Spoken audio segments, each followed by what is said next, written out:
እንጤል ባረጋው። ስለዚህ ኢየሱስ ራሱን አጠፋ ማለት እንችላለን። እንዴት ራሱን አጠፋ? በመከራ አይደል ፈልገው ያዙት እያመለጣቸው። ያንተ ደግሞ አራተው አራርተው ነው ያዙት። ታዲያ እየሸሸ እያመለጣቸው በመካከላቸው አልፎ ሄደ። በስጋ አይደል ያዙት ይዘው ይገደሉት።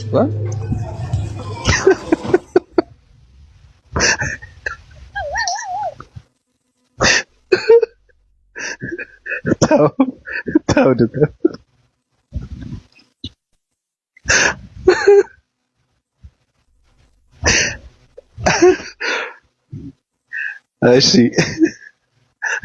ስለዚህ ራሱን አላጠፋም ማለት ነው። በፍቃዱ ለኛ ሲል ነው አይደለም የሞተው። አሳልፎም አልሰጠም፣ ራሱን አላጠፋም። ቀጥታ አፈላልገው ይዘው ይሁዳ ምልክት ሰጥቶ ስሞት፣ እንደውም ከሰዎች ተመሳስሎ እየሄደ ማለት ነው። ስሞት ይሄ ነው ምናምን ብሎ ጠቁሞት ነው ተይዞ የተገደለው ኢየሱስ። እዛ ውጪ ራሱን አሳልፎ ሰጠ የሚባል ነገር የለም። ወይ ሰዎች ጽፈውት ነው ወይ ተምታቶ ነው። ዝም ብሎ ነው አመጣው የሚጭኑብን። በመከራ ነው ያዙት አፈላልገው ማለት ነው። በስቃይ እየሸሸ ያመለጣቸው። ኦኬ እኔ ደግሞ ምን አስቤ ነበረ መሰለህ፣ ኢየሱስ ክርስቶስ በፍቃድ ከሆነ ራሱን ያጠፋው ራስን ማጥፋት ኃጢአት ከሆነ እሱ ኃጢአተኛ ነው ብዬ ነበርና አፈረስክብኝ። አይ ነፍስ መግደል ኃጢአት ነው። እሱም እየሸሸ ነበር። ያ ነፍስ የሱ ነፍስ እንዳትገደል ሆኖ ነበር ሲሸሸ ነበረው። ራሱ ፈቶ ከሆነ ራሱም ኃጢአተኛ ነው።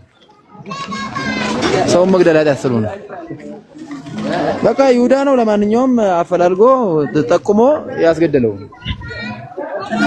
እንጂ ኢየሱስ ራሱን በራሱ ሰጠ፣ ራሱን ሰቀለ ለሰዎች መዳን ምናምን የሚባል ነገር ይሄ ተረት ነው። አፍንጫ ላይ ያለ ተረት ነው፣ ውሸት ነው። እሰይ ማለት ምንድነው? እሰይ የምትይኝ አንቺ ሊዱ እሰይ ትለኛለች። እሺ